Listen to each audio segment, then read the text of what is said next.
1923, a grande tragédia. Incêndio da Câmara Municipal, Pará de Minas.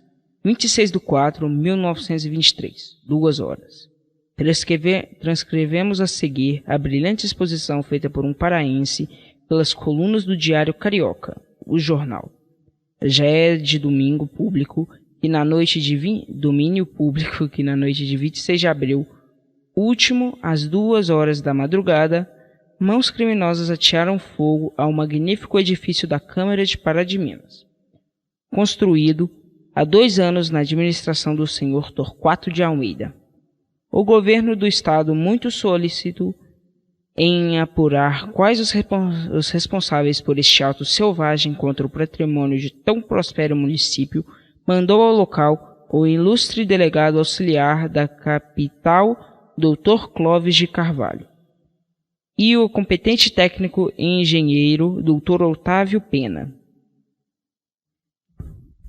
Tendo sido realizado um inquérito rigoroso onde depuseram cerca de 50 pessoas, infelizmente ainda não foi possível saber se qual é o responsável por esse crime torpe e covarde.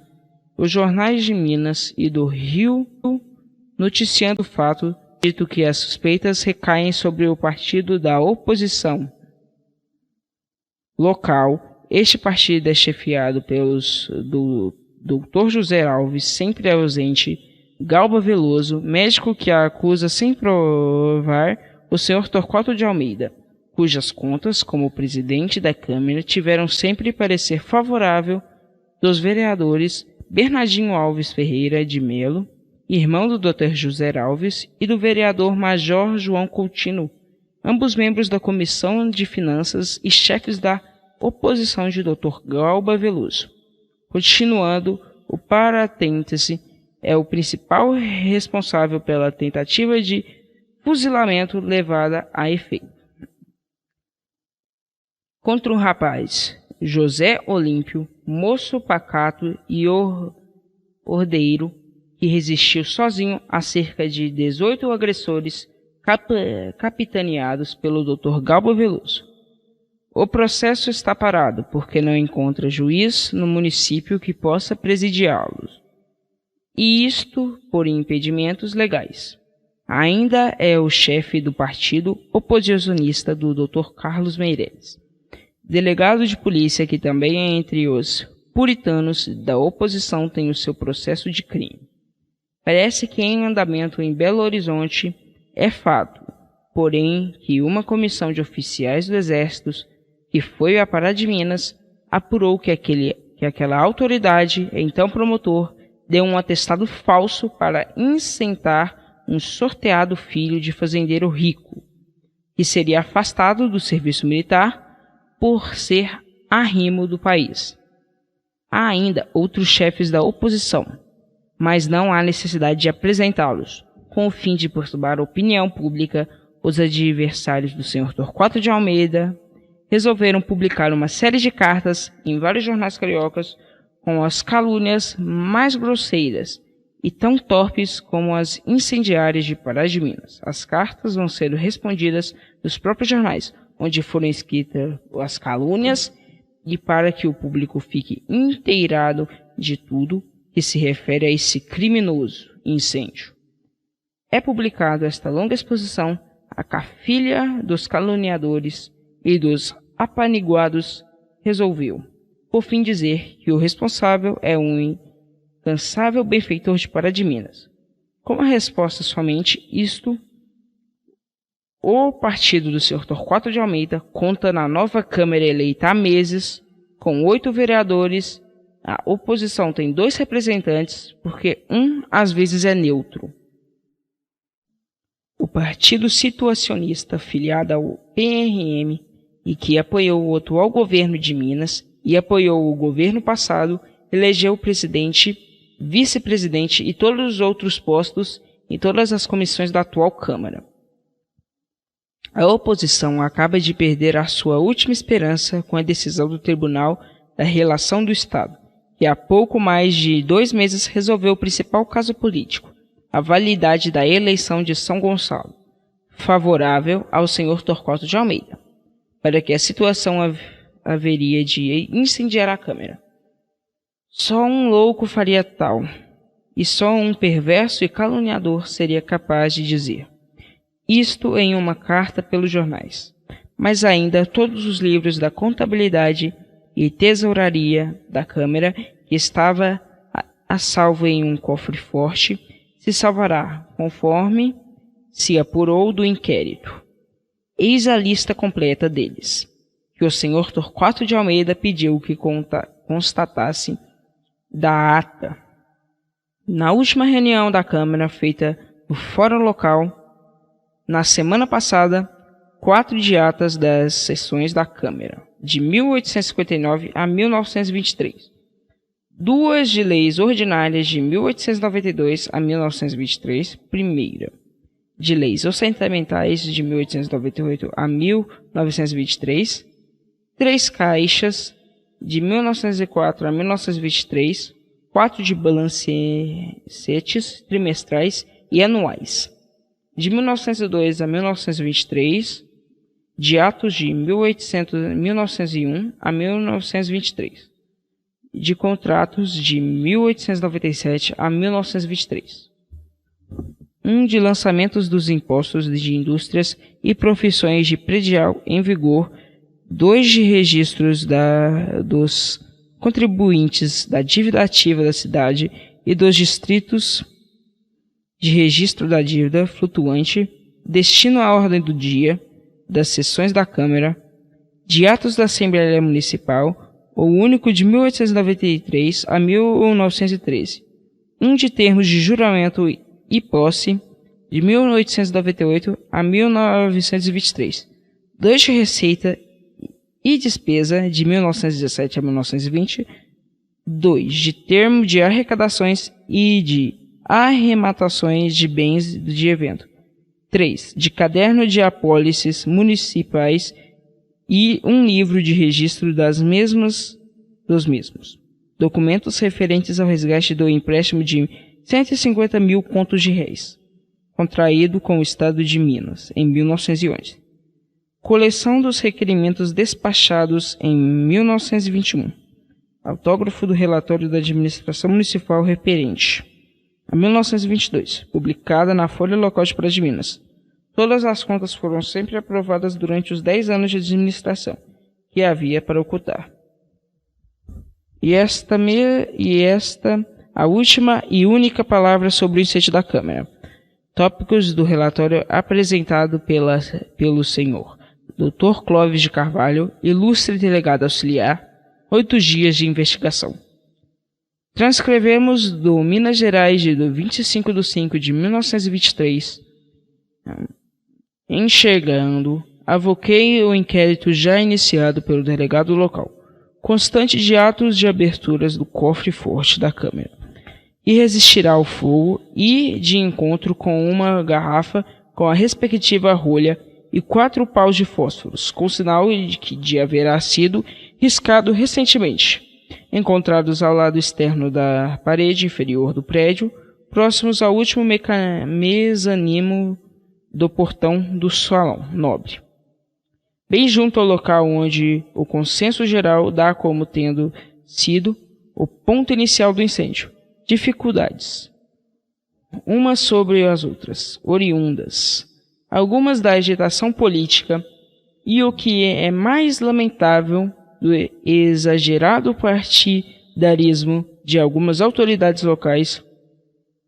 O vendaval da política, passando ali de rojão, implantou uma pesada atmosfera de ódio e de paixões, desordens e anarquias, substituindo a vida de paz e atividade pela ebulição tumultuosa de 2 partidos que lutam pelo predomínio.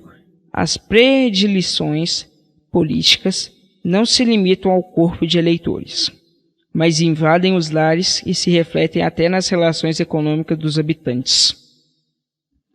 Preveni-me desde logo e segui sereno, impecável princípio de imparcialidade.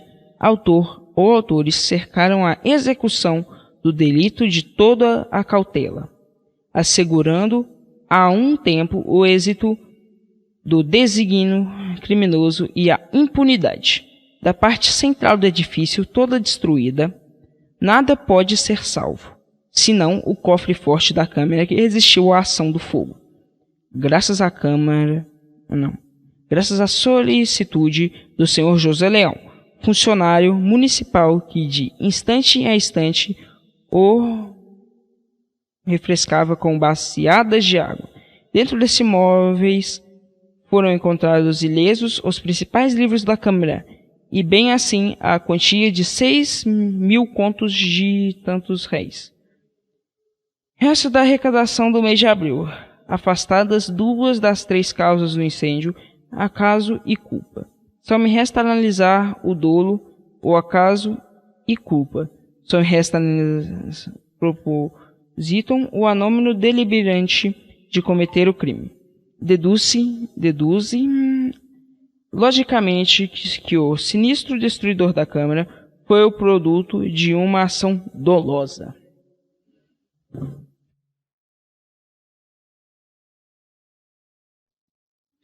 Provado exaustivamente o crime e crime doloso, descobrir seu autor ou autores, ouvi, inquirei e aceitei solicitamente todas as sugestões que me pareceram déspotas de perfídia.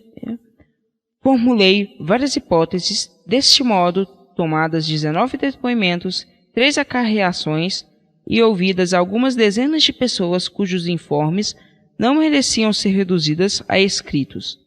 Fora de dúvida, todavia, é que o fato resultou do extremado ódio político entre as facções que se desgladiam. A situação embriagada ainda pela vitória recente colhida na luta eleitoral, a destruição do edifício da idilidade só poderia trazer uma série de dificuldades de ordem administrativa e econômica.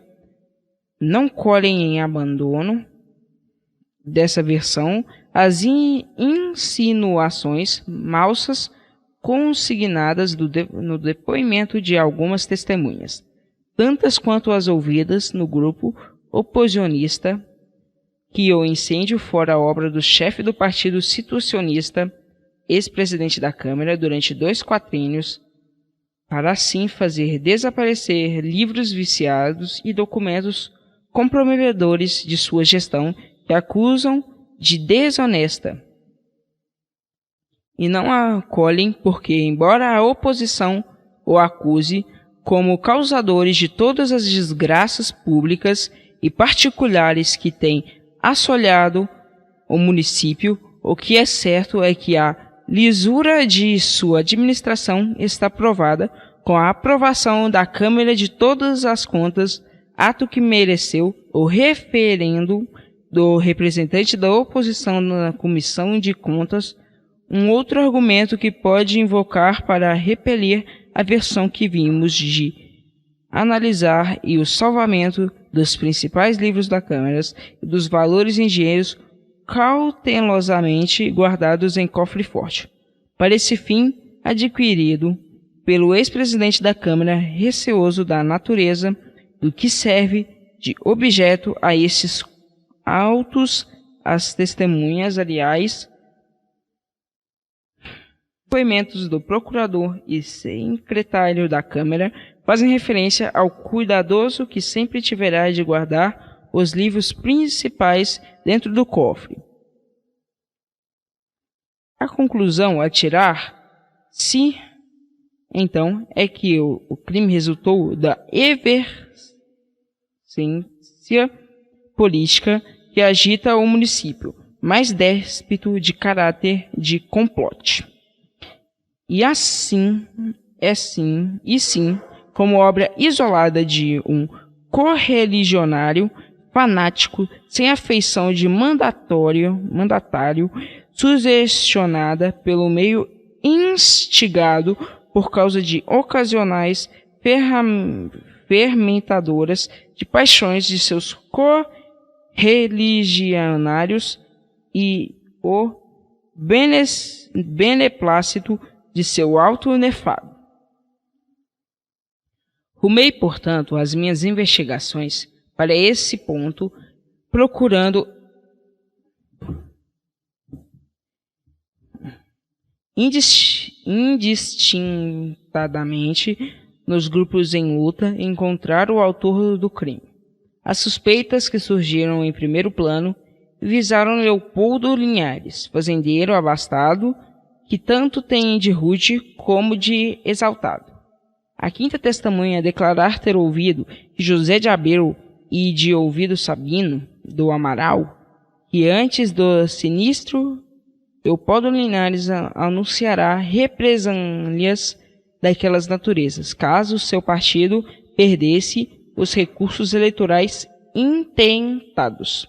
José de Abreu, testemunha referida pela precedente em seu depoimento, confirma o daquele chegado à minúcia de precisar o lugar e pessoa que estava presente no momento em que a ameaça foi proferida.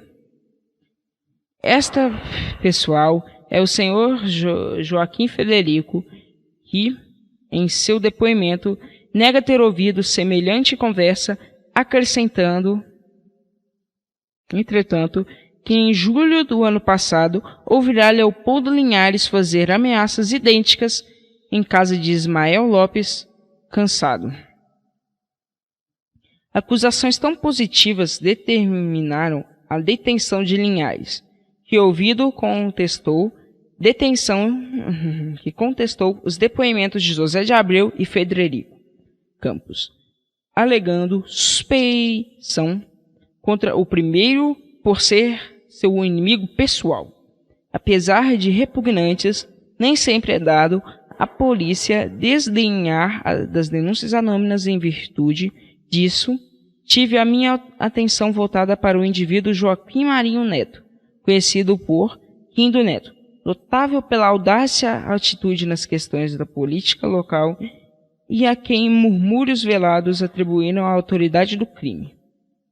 A brusca retirada desse indivíduo para lugar ignorado, mesmo na manhã do crime, é a profissão ilícita de jogador, a que se empregou mantendo na cidade casa de tavolagem, autorizavam mais ainda fazê-lo o alvo de investigações.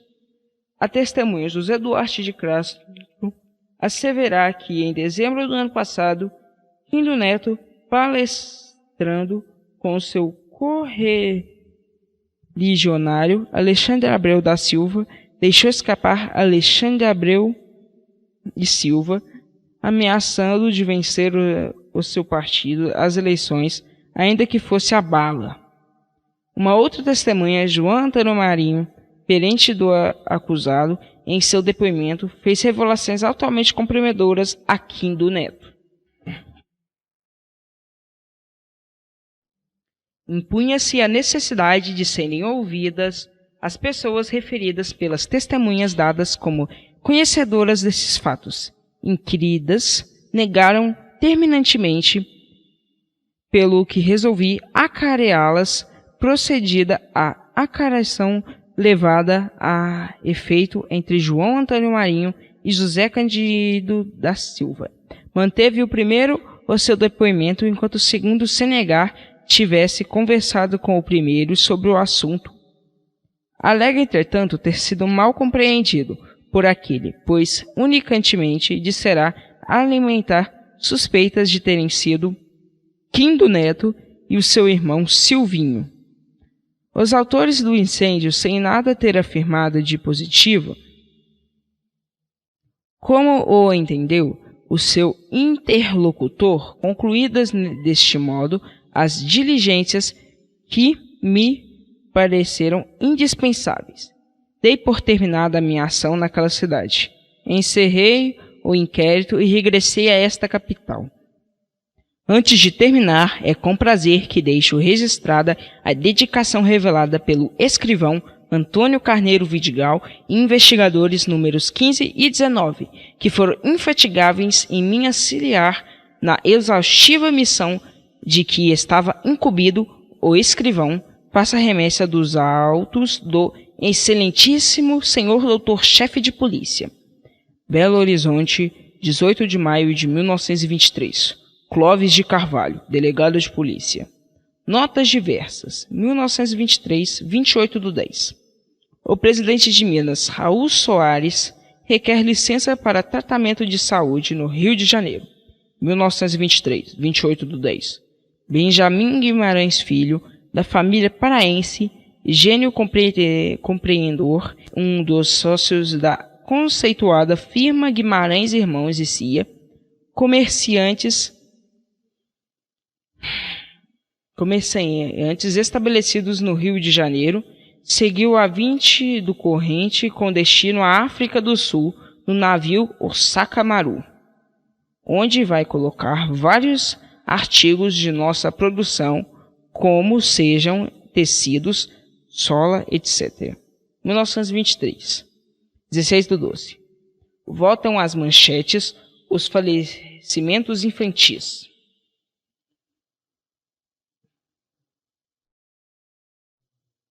1924, um ano diferente. 6/1. CIA Melhoramentos Pará de Minas. Reunião dos associados em Assembleia Geral. Resolução destacadas. Aprovação de contas do digno ex-diretor, gerente Senhor Francisco Torquato de Almeida Júnior. Gestão até 1922. Aceitação de uma proposta sobre o arrendamento do grande e luxuoso prédio construído nesta cidade pela empresa e destinado ao hotel, cuja instalação, que se realizará dentro de 40 dias, será de modo a rivalizar com os melhores hotéis de Minas. Autorização para fundar-se uma terceira fábrica de tecidos finos nessa cidade. Concessão de estamparia, para o que ficou a diretoria desde logo autorizada a providenciar sobre o aumento do capital da CIA. A companhia ficou igualmente autorizada a entrar em negociações com o governo de Minas sobre a realização de diversos contratos e melhoramentos que se prendem ao engrandecimento deste município, tendo a companhia estabelecido os meios de crédito e garantias de que se servirá a diretoria para a execução de suas autorizações e futuros compromissos. O importante prédio do Hotel da Sociedade, que já está aparelhado com o necessário mobiliário de modo a poder funcionar brevemente, custou para a companhia melhoramento cerca de 140 mil contos de réis. É um melhoramento que honra o nosso Estado.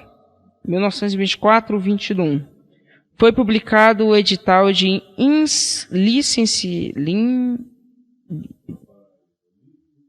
licitação.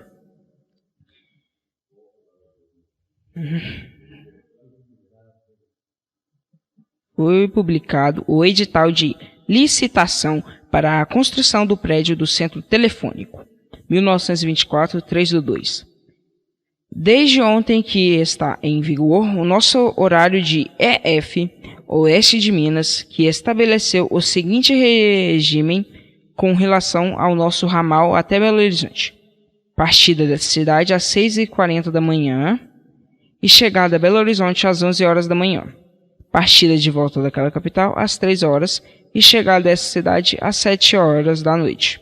O viajante disporá, portanto, em Belo Horizonte de 4 horas para efetuar os seus negócios. 1924, 9/3.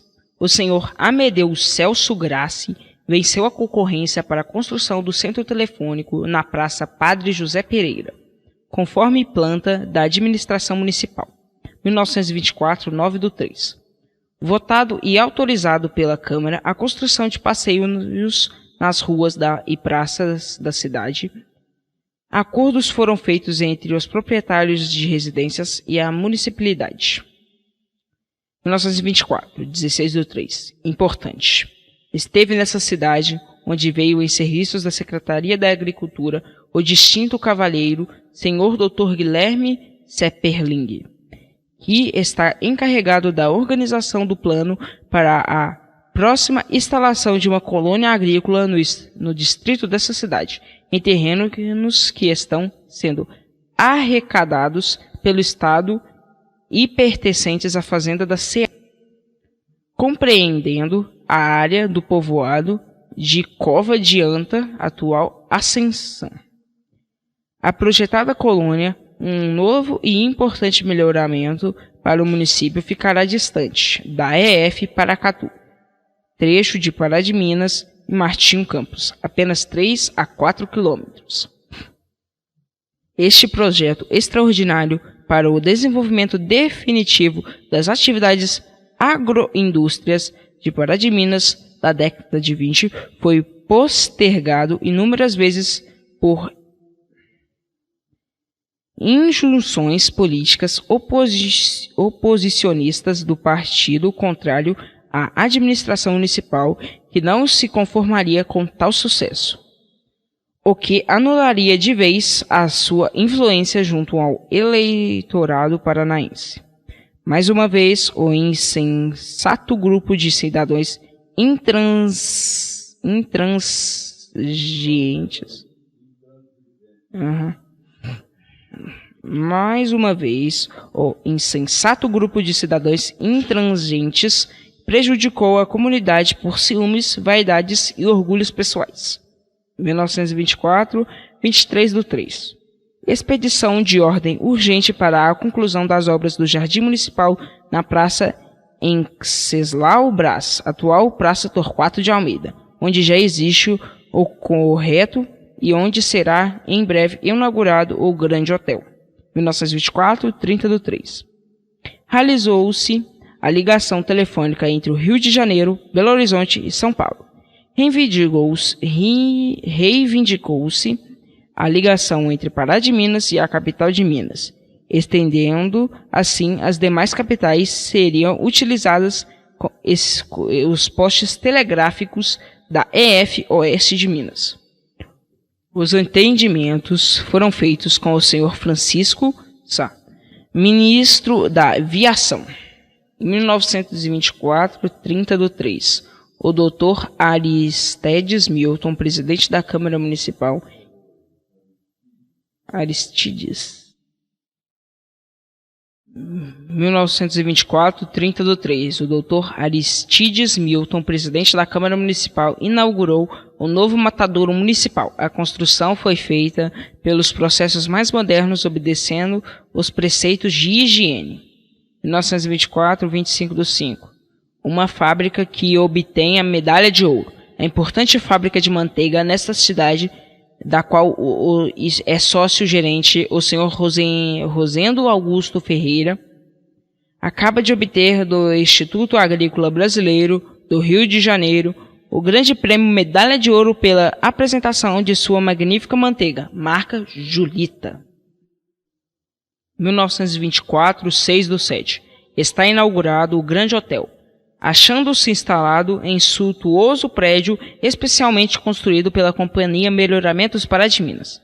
Por todos os motivos que constituem e realçam, elevam e sobredouram de maneira plena e satisfatória a imponência, alegria e beleza de uma festa pública. Esteve plenamente à altura de nossa expectativa, a que se realizou quarta-feira última nesta cidade. Ao que nos foi dado ver e ouvir, raras vezes temos assistido a festas tão brilhantes como esta da benção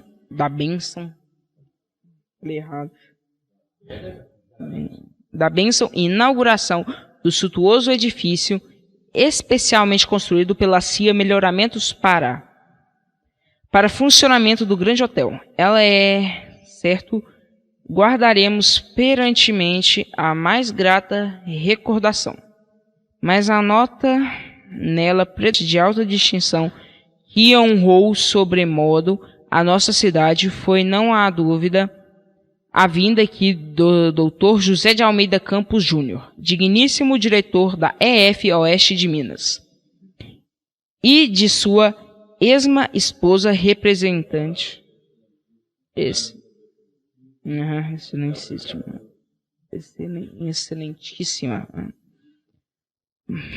Excelentíssima esposa, representada pela sua distinta e graciosa filha, senhorita Luísa de Almeida Campos, além da sua ilustre comitiva, de que fazia parte o senhor João Batista de Almeida, operoso chefe do tráfico da referida estrada, deixando o senhor excelentíssimo as inúmeras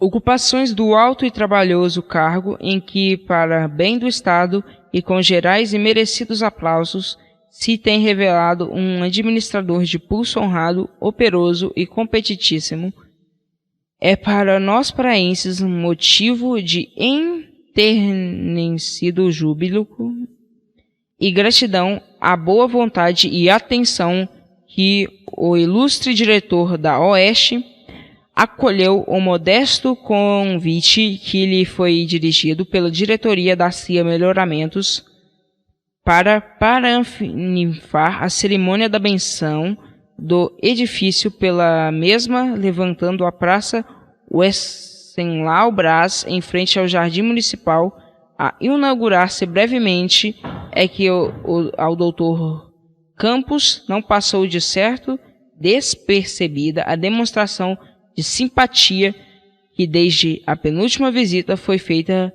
por senhor excelentíssimo a esta cidade. Os paraenses lhe dedicam merecidamente.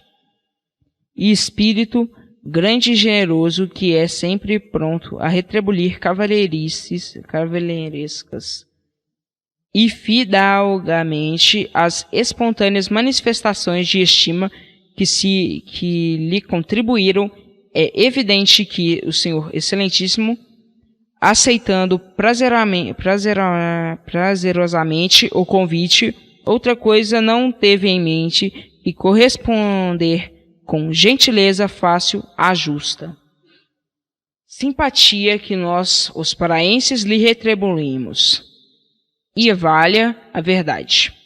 Fez o senhor excelentíssimo muito bem em retribuí-la, porque soube dar com isto mais um testemunho feliz da elevação e grandeza de seus sentimentos, tornou-se, por mais esse título de benevolência, credor da imperecível gratidão dos paraenses, em cujo seio, convém dizer, nunca morre a memória de gratidão devida às ações nobres e alevantadas.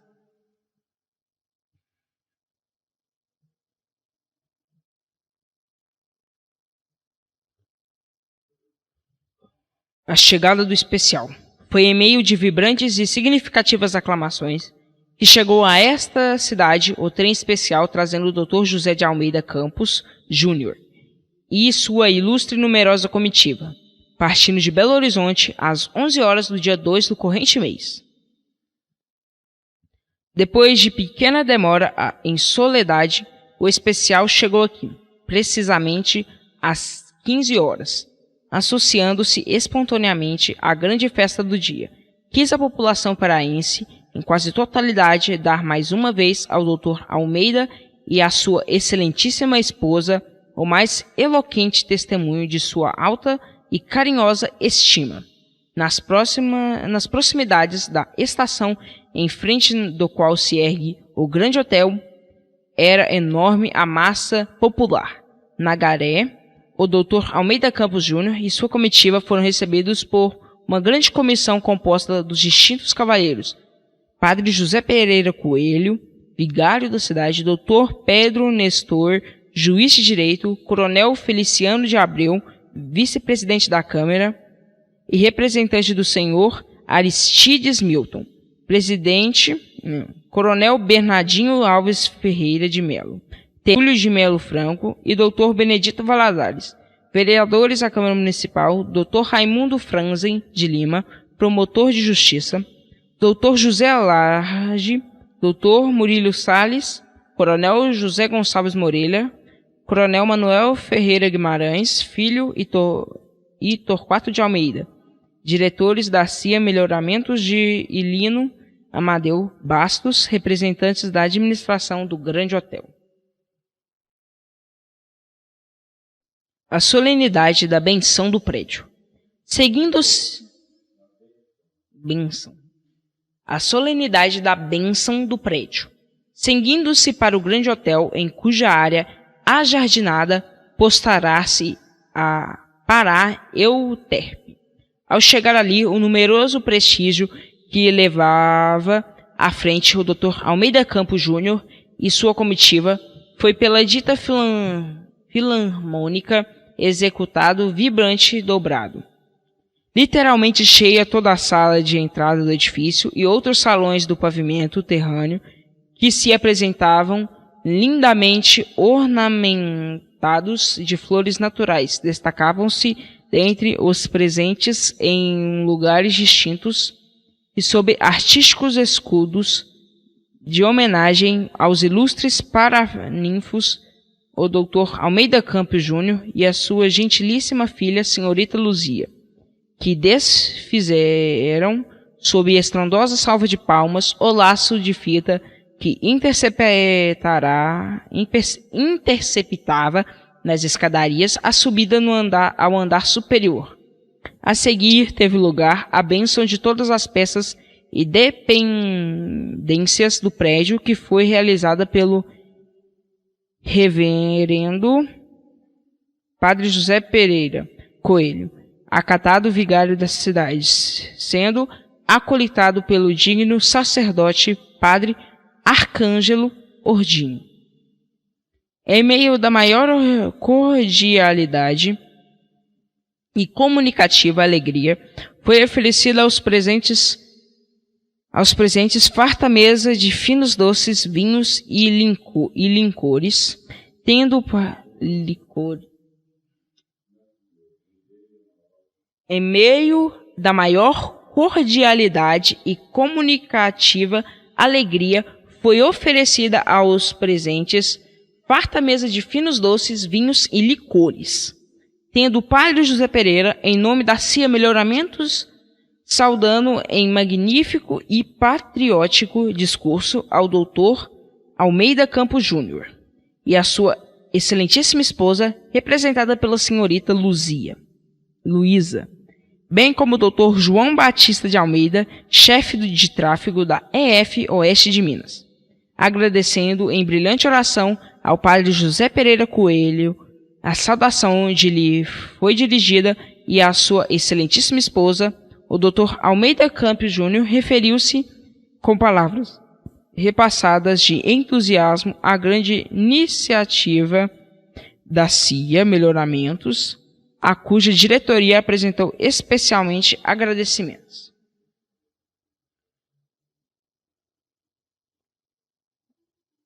Pelas homenagens prestadas à sua pessoa e à sua excelentíssima esposa, usou finalmente da palavra o senhor Torquato de Almeida, que depois de referir-se à ação eficiente do Dr. Almeida Campos Júnior, Dr. João Batista de Almeida e Dr. Pedro Magalhães, respectivamente diretor-chefe de tráfego e chefe de locomoção da EEOM, fez ao povo paranaense a apresentação do Sr. Lino Amadeu Bastos, gerente do Grande Hotel, ora inaugurado, pondo em destaque as suas ótimas qualidades como profissional, cidadão e chefe de família exemplar. À noite, apresentavam-se o luxuoso edifício, deslumbrante iluminação com lâmpada de cores, realizando-se o grande banquete que foi seguido do animado baile, ambos oferecidos ao Dr. Almeida Campos Júnior e à sua comitiva. O grande banquete teve início às 20 horas, o banquete tomando nele parte dos distintos homenageados, senhoras, sacerdotes, membros da Câmara Municipal, autoridades e pessoas gratas. O cardápio foi caprichosamente executado ao champagne, falou o senhor Champagne. O grande banquete teve início às 20 horas. O banquete, tomando nele parte os distintos homenageados, senhoras, sacerdotes, membros da Câmara Municipal, autoridades e pessoas gratas. O cardápio foi caprichosamente executado ao champanhe, falou o senhor Torquato de Almeida, oferecendo o banquete em nome da administração do Grande Hotel, tendo em seguida o Dr. Almeida Campos Júnior pronunciando importante discurso de agradecimento com significativa referência ao futuro e ao progresso sempre crescente de Pará de Minas. Por fim, orou eloquentemente o Dr. Murilo Salles, fazendo o brinde de honra à senhora Almeida Campos. Funcionou no terraço do jardim contíguo ao grande salão do banquete magnífica orquestra sob a direção do distinto maestro Sr. Pedro Rodrigues de Oliveira. 1924, 2/4. Comentário do jornal O Horizonte. Sobre a simpatia da cidade de Pará de Minas, comentam-se os belos prédios e o jardim municipal com o famoso footing. 1924, 17/8. Falta água, como também a mendicidade aumentou em muito com a aparição de andarilhos de fora. Pará de Minas cresceu. 1924, 16/9. Estão em asta pública desde o dia 11 deste as obras da ponte de concreto armado que o governo do estado mandou construir sobre o rio Paraopeba, ligando este município ao de Sete Lagoas, as quais estão orçadas na importância de 159.466,600 contos de réis. 1924, 20/9. Criação dos serviços de limpeza urbana. 1924, 4/10. Início das obras do trecho Pará de Minas, Martinho Campos, da EF Paracatu, compreendendo a principal secção de 10 km a cargo do Coronel Altino Franca, pelo governo Melo Viana. 1924, 12/10. Linha de automóvel de Pequi a Sete Lagoas foi inaugurada festivamente o trânsito de automóveis ligando a florescente e vizinha Vila do Piqui a Sete Lagoas. Dentro de poucos meses aquela vila estará ligada a esta cidade, sede da comarca, por uma linha de automóveis cuja construção acaba de ser autorizada pela Câmara Municipal, de que é presidente o operoso moço, senhor Dr. Aristides Milton. 1924, 23/11. Fazenda da Maniçoba. Achando-se à venda esta fazenda com 80 alqueires. 1924, 23/11. Fazenda da Maniçoba. Achando-se à venda esta fazenda com 80 alqueires, a quem tiver interesse na sua compra, pode se dirigir a Arthur e Luiz As, Caixa número 2, em Belo Horizonte.